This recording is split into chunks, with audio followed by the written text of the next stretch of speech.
guys, so today is the case of a boy named Timothy Pitzken. He was a 6-year-old boy who disappeared from Aurora, Illinois on the morning of May 11th, 2011. He was dropped off by his father to Greenmar Elementary School to kindergarten in the morning around 7:50, right before 8:10 a.m. when school started. Around 10:30 a.m., Jim, which is Timothy's father, went back to his school to pick him up and take him to daycare like he normally did. And he was informed that Timothy was not there. And when he found out Timothy wasn't there, he said, "What do you mean? Show me the log. Who checked him out? Where did he go?" Upon looking at the log, he realized that his wife and Timothy's mother, Amy, had actually picked up Timothy, stating that there was a family emergency around 8:30 a.m., only about a half hour, 45 minutes after he was dropped off at school.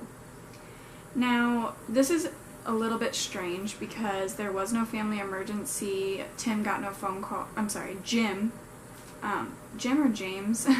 He didn't get any phone calls. He was the father of Timothy. He was not informed. He knew that there wasn't a family emergency.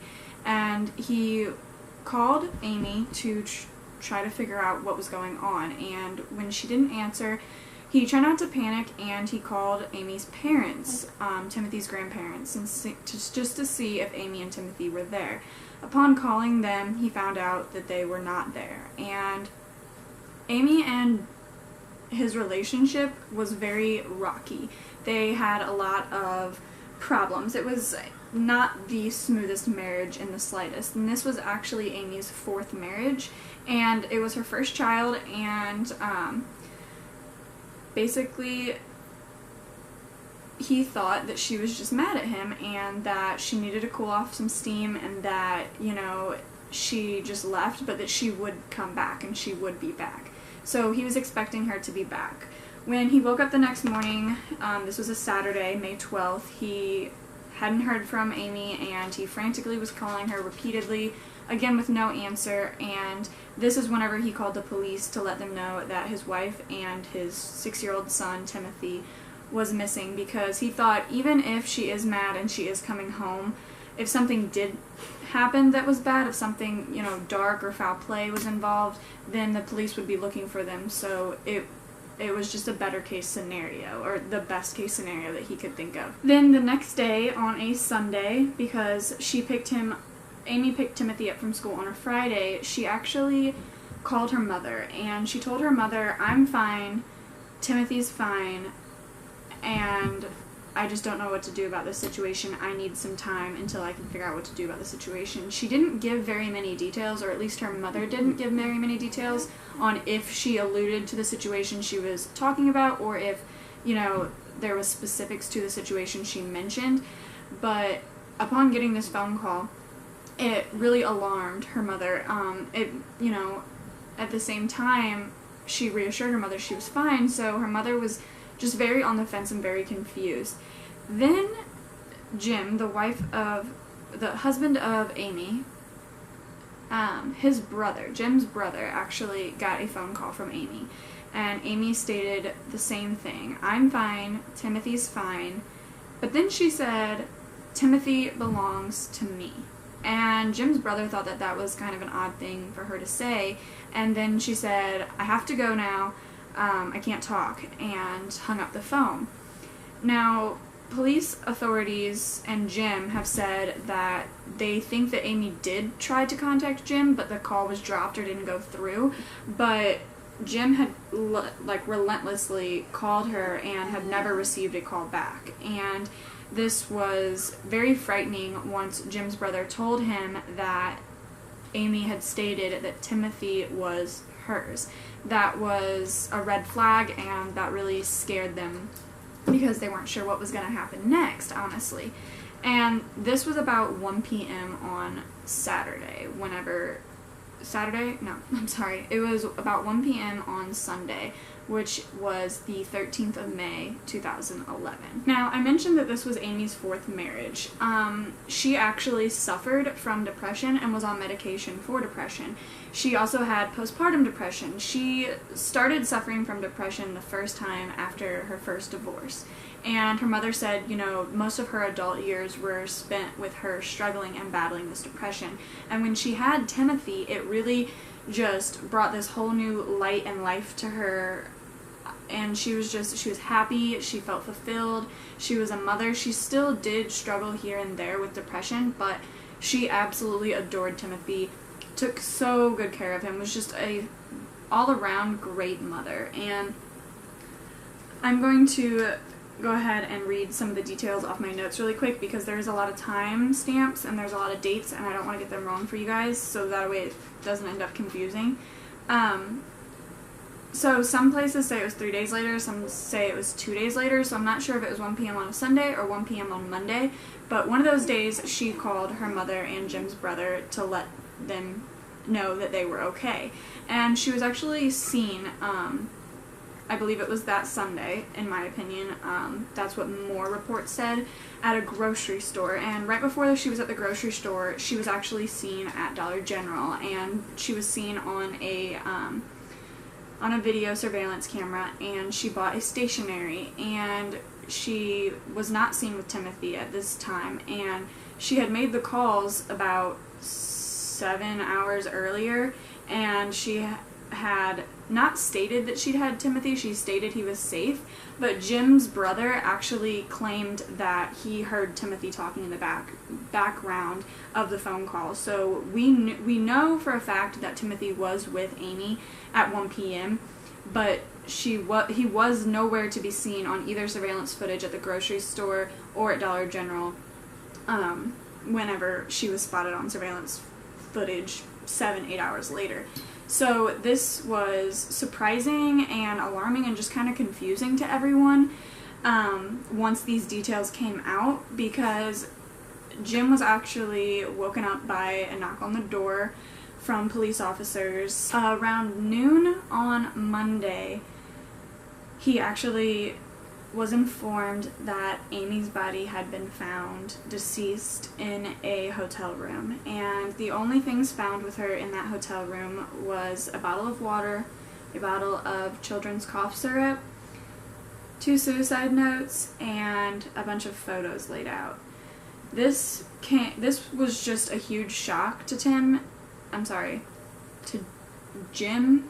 This was a huge shock to him because even though she was depressed and she struggled with depression and she actually had 2 suicide attempts before, they never would have thought that this actually would have happened. And Jim was kind of ignorant to mental illness. He didn't really understand it, so he kind of just thought that they could work through it, and then whenever she would get sad and frustrated over small things, it actually created a little bit of a divide in their relationship and a little bit of tension. Like he just couldn't understand her and why she was always so upset.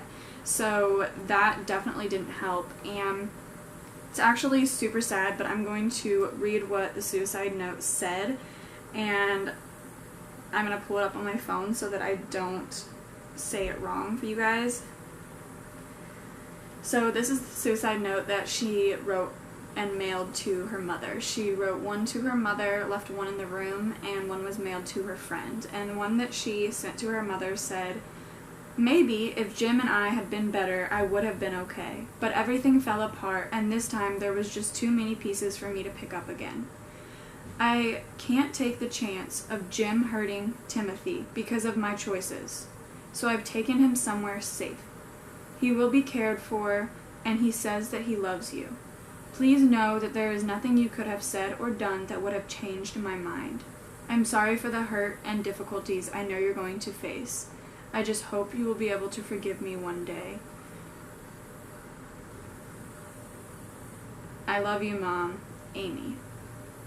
Now, when police seen this, and there was no trace of Timothy anywhere, there was no, he left with his backpack, he had school supplies, he actually had been to the store with his mother a day after she picked him up from school, or the day she picked him up from school, and they went and bought toothpaste and 3 different toys. So he had 3 toys with him, 3 brand new toys, some toothpaste, he had his backpack, and the Tahoe that they were using to commute was parked in the hotel parking lot that she was found in, and there was no car seat in there.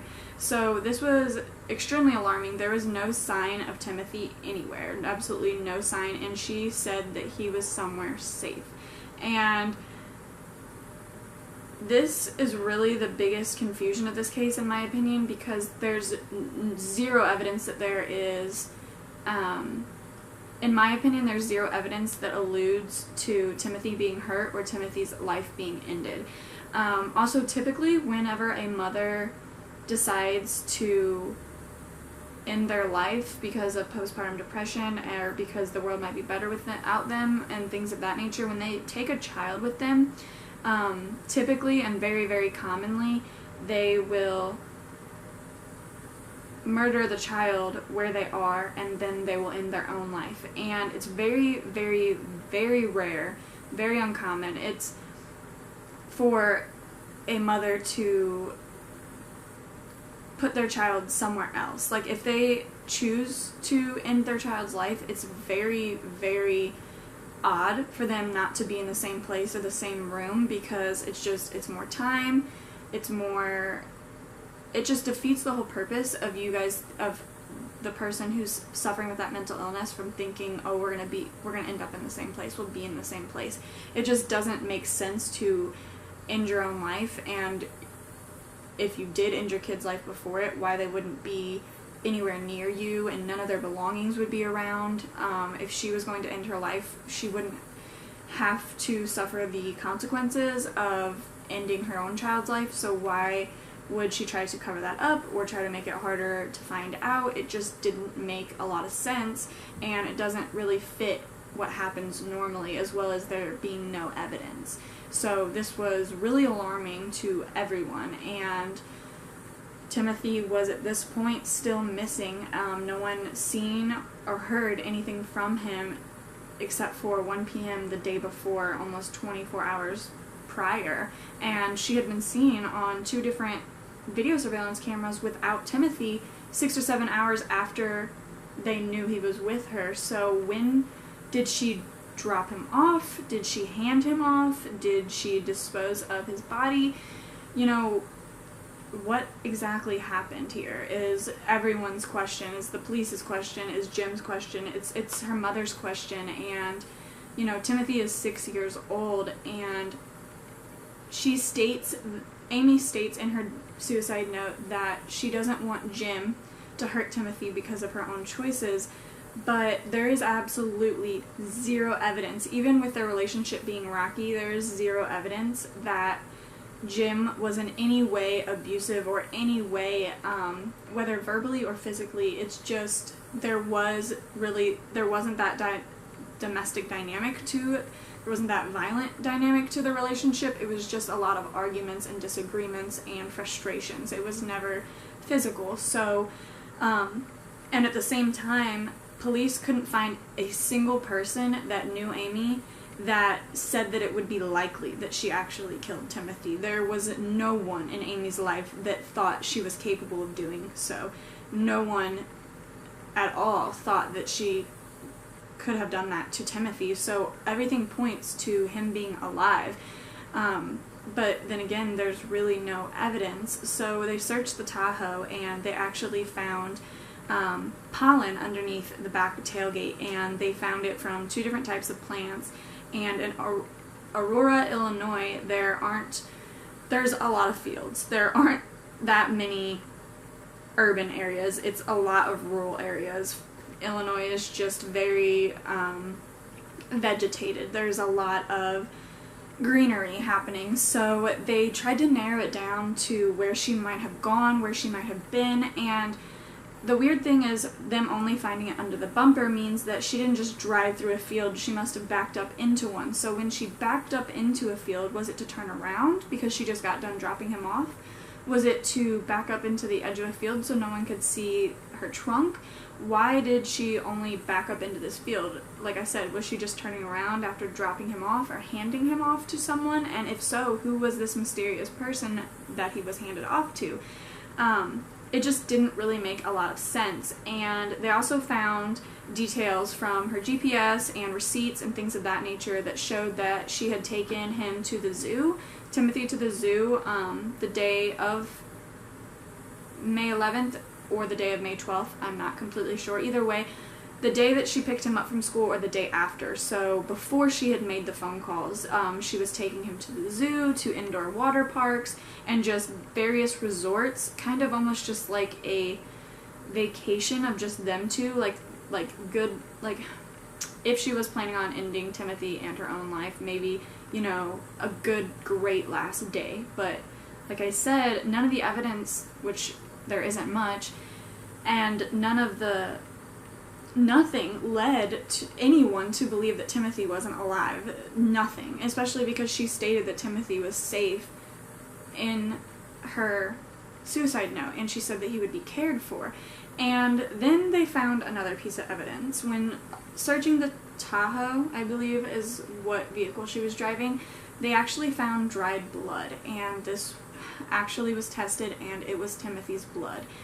But Jim actually ruled this out and said that that blood had been there for weeks, and it was from an awful nosebleed that he had had in the backseat of the Tahoe, and that he knew it was there, and so they had to rule out that as evidence as well. And upon testing the blood in the hotel room when finding Amy, all of the blood was Amy's blood, so therefore Timothy's DNA wasn't anywhere around, and it just led them to another dead end. Now, another weird thing is that a lot of people who have looked into this, investigators, think that she had planned this entire, whatever you want to call it, and she had actually, so in Aurora, Illinois, there are a lot of tolls, and you can get like a little machine that basically just automatically bills you so that you don't have to stop at every single toll. When you drive through it, it just bills it. And because of this, they were able to kind of GPS a little bit of what she had been doing and try to like keep track and see if there was any red flags. And she had actually visited the same hotel and resort, the same area, same sort of area, on February 14th and on March 20th, and that was a little bit strange and odd because she was in Mississippi. I'm sorry, I forgot to mention that. And there was absolutely zero reason. She had zero connections, no friends, no family. She didn't know anyone from Mississippi, so it was really odd that she was traveling to these places prior to coming there, and then Timothy disappearing and her finally losing her battle with her mental illness. So they actually found out that the car seat had been taken by the maternal grandmother, and this was kind of a break in the case, they thought, because they were like, okay, this is someone she trusts, someone she knows loves Timothy, maybe she's with Timothy, and so she became a suspect in the case. And it was quickly ruled out when it was just apparent that she was watching Timothy and had dropped him off and had just forgotten to drop off the car seat whenever she did so. And so they were at another dead end, and they checked her email. She had a strange email, and she actually had been emailing her ex-husband, which Jim knew that she was emailing her ex-husband, and he had found those things, and they had gotten to a small disagreement. Basically, Jim just gave her an ultimatum, and that was, you know, you can go and live with him, and I'll take custody of Timothy, because basically kind of threatened to an extent, like, that I'll be the more fit parent and you'll be unfit because of your mental disorder and your mental health issues. And that is really, really terrifying to a person with depression or a mother with postpartum and depression, because a big thing about being a mother is that, you know, being terrified that people won't think you're fit and, you know, well enough to be a mother, that you're not a good enough mother. And this absolutely terrified Amy. It goes without saying. And Jim didn't realize what he was doing when he did that. He truly didn't understand the depths of depression and what she was going through and what her head was, you know, what was going on in her head. So saying that to her really, you know, I'm not saying it was a trigger. I'm not saying that this was his fault in any means. I'm just saying that she had the choice to leave and she chose to stay. And, you know, she could have went and ran off with her ex-husband and, you know, taken Timothy and tried to take him and things of that nature, but instead, you know, she ended her own life. So it's apparent that isn't what happened and that, you know, that's not what's going on. So honestly, basically after that, that is all the details that we have from this case. There's no more evidence, and, you know, Timothy would be 11 or 12 years old at this point, and he's actually born October 18th, so I believe it's like his 12th or 13th birthday coming up this year. And there's a lot of theories. You know, there's been theories that she dropped him off at an Amish community, and that doesn't have internet, so they can't, he can't communicate. He doesn't know that his dad's looking for him. He, in my opinion, has to have some memory of his life before. He was 6 years old. There's no way that he's not questioning who are his parents, where his parents are, even if his mom handed him off to a couple that wanted a child. It just didn't make sense that Timothy wouldn't also be curious and be looking for his father. And it's really apparent to me and obvious to me that he's still alive. That's my own opinion. A lot of people, majority of people actually do think that Timothy isn't alive, but I think that he is, and I think that it would be amazing to see him come home even after 6-7 years. There's also theories that he's in a church group that, you know, also doesn't have access to the internet or as frequent use to the internet. So a couple of things that I want you guys to know about Timothy, just in case, because there is a huge chance, and I just feel like in my heart that he's out there. His father has said that, you know, he feels like he's out there. He says he knows he's alive, and his family is just, they're devastated. They're hurting so much. They've made cakes on his birthday. They've planted trees. The elementary school made like a small garden for him. And it's just, you know, the community is never going to forget about him. And his name, Timothy, is spelled with 2 M's, which is a little bit unique. He has blonde hair, brown eyes. He's white. He is about 4'2", or he was whenever he was missing, and he weighed about 70 pounds, and he seemed to be a lover of Spider-Man. And there's just a huge chance that he doesn't remember who he is, because he very well knew his address, he knew the directions to his grandparents, he knew their phone number, and he hasn't contacted them. There's also a big chance, you know, that his mother took him and gave him to someone knowing that he wouldn't be able to contact them, or telling them, you know, don't let him contact them, or things of that nature. And it just seemed like she had a lot of resentment, a lot of anger built up towards Jim. She didn't call him whenever she called his brother and her own mother. She didn't write him a suicide note. She, you know, didn't tell him anything that was going on. And between all the emails and the computers and the laptops and her work computer and her phone and everything, there was no searches, there was nothing that stuck out to authorities. And I think that's the reason that Timothy is still missing at this point, because she didn't necessarily cover her tracks, but she didn't leave any tracks. She did everything in the weeks leading up to his disappearance and her death perfectly, and that is just, it's sad, but at the same time, you know, hopefully he does remember who he is and he comes forward in a couple of years. His father has said that the day that he comes home will be the happiest day of his life, and I can't imagine what his father feels and thinks on a daily basis. You know, he says that he wonders what he's doing and what he's interested in, and, you know, what his hobbies include. And that's about all I have for this case, guys. I hope you enjoy this video. If you have any information, I urge you, or like, there's been tons of sightings of Timothy, but every single one has led in a dead end.